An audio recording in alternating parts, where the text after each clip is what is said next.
Hello guys, welcome to our YouTube channel. ഇന്നത്തെ ഞങ്ങളുടെ യാത്ര നോർത്ത് വെയിൽസിലെ ഹോളിഹെഡ് എന്ന് പറയുന്ന ഒരു സ്ഥലത്തേക്കാണ്.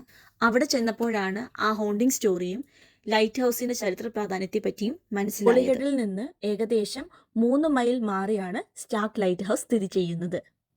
അവിടെ തന്നെ പേ ആൻഡ് പാർക്കും എൻട്രി ടിക്കറ്റ് സൗകര്യവും ഒരുക്കിയിട്ടുണ്ട്. ഈ ലൈറ്റ് ഹൗസ് സ്ഥിതി ചെയ്യുന്നത് ഒരു ഐലൻഡിലാണ്. ആംഗ്ലസി എന്നാണ് വെൽഷ് ഐലൻഡിന് പറയുന്നത്. ഈ ഐലൻഡ് ആക്സസ് ചെയ്യേണ്ടതെന്ന് പറയുന്നത് ഒരു ക്ലിഫ് ഇറങ്ങിയിട്ടാണ്. ആ ക്ലിഫ് എന്ന് പറയുന്നത് അറൗണ്ട് ഒരു 400 സ്റ്റെപ്പോളം നമ്മൾ ഇറങ്ങിയാണ് ഈ ഐലൻഡിലേക്ക് കയറി ചെല്ലേണ്ടത്. അതിനായിട്ടൊരു ബ്രിഡ്ജ് കണക്ട് ചെയ്തിട്ടുണ്ട്. ഇതിൻ്റെ ഒരു ഹിസ്റ്ററി എന്ന് പറയുന്നത് 1665 ഇവിടെ ഒരു ലൈറ്റ് ഹൗസിൻ്റെ ആവശ്യമുണ്ടെന്ന് ചാൾസ് രണ്ടാമനോട് സമീപിക്കുകയും വളരെ എക്സ്പെൻസ് ആണെന്ന് കണ്ടിട്ട് ആ ഒരു പ്രൊപ്പോസൽ റിജക്റ്റ് ചെയ്യുകയും ചെയ്തു.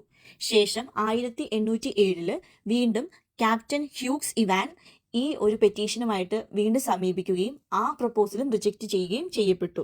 വീണ്ടും ഹ്യൂഗ്സ് 1808 ഒരു റീസബ്മിഷൻ ചെയ്യുകയും ആ പ്രൊപ്പോസൽ അക്സെപ്റ്റ് ചെയ്തിട്ട് വെറും 9 മാസം കൊണ്ടാണ് ഈ ഒരു ലൈറ്റ് ഹൗസിന്റെ കൺസ്ട്രക്ഷൻ പൂർത്തീകരിച്ചത്. അന്നത്തെ കാലഘട്ടത്തിൽ ഇതിന്റെ കൺസ്ട്രക്ഷന് വേണ്ടിയുള്ള സാധനങ്ങൾ എത്തിച്ചത് ബോട്ടിലും ഏരിയൽ റോപ്പ് ബാസ്ക്കറ്റ് വഴിയുമാണ്. 28 സെന്റിമീറ്റർ ആണ് ഈ ലൈറ്റ് ഹൗസിന്റെ നീളം.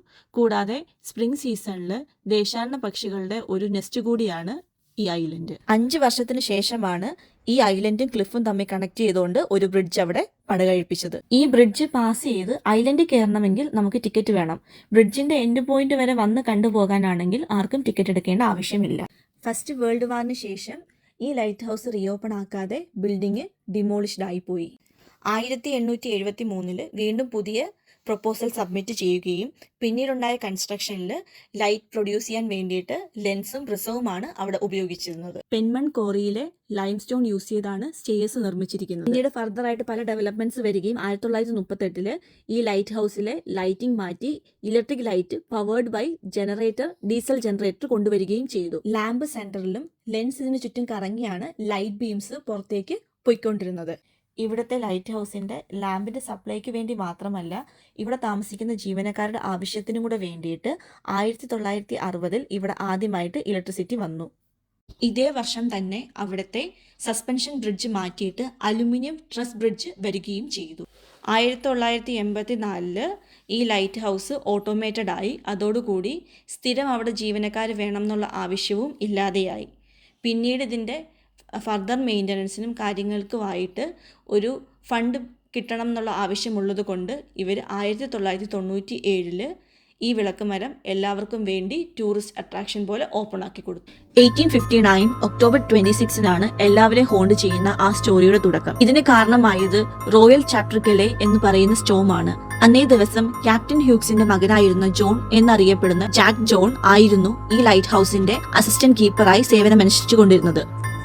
അന്നേ ദിവസം ക്ലിഫിൽ നിന്ന് ലൈറ്റ് ഹൗസിലേക്ക് പോകവേ സസ്പെൻഷൻ ബ്രിഡ്ജിന്റെ അടുത്തെത്തിയപ്പോൾ സ്റ്റോം മൂലം ക്ലിഫിൽ നിന്നൊരു പാറ ഇദ്ദേഹത്തിന്റെ തലയിൽ വീഴുകയും ഇദ്ദേഹത്തിന് സാരമായി പരിക്ക് പറ്റുകയും ചെയ്തു. പരിക്കിന്റെ ആഘാതം മൂലം ഇദ്ദേഹം അവിടെ കുടുങ്ങി പോവുകയും തന്നാൽ കഴിയുന്ന വിധം ലൈറ്റ് ഹൗസിലേക്ക് പോകാൻ ശ്രമിക്കുകയും ചെയ്തു. അദ്ദേഹത്തിന്റെ സഹായത്തിന് വേണ്ടിയുള്ള നിലവിളി ആ കൊടുങ്കാറ്റിന്റെ ചുഴിയിൽ അമർന്നതല്ലാതെ പുറം ലോകം അറിഞ്ഞില്ല.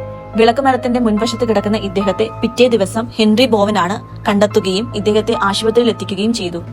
3 ആഴ്ചത്തെ ട്രീറ്റ്മെന്റിന് ശേഷം ഇദ്ദേഹം മരണത്തിന് കീഴടങ്ങി. അന്നു മുതലാണ് അവിടെ അസാധാരണമായുള്ള പല സംഭവങ്ങളും അരങ്ങേറി തുടങ്ങിയത്. പിന്നീട് അവിടെ രാത്രികാലങ്ങളിൽ ഉയർന്ന സ്വരത്തിലുള്ള കാൽപെരുമാറ്റവും ഡോർസും വിൻഡോസും നോക്ക് ചെയ്തുകൊണ്ട് ഹെൽപ്പ് ഹെൽപ്പ് എന്നുള്ള ശബ്ദങ്ങളും ഉയർന്നു തുടങ്ങി.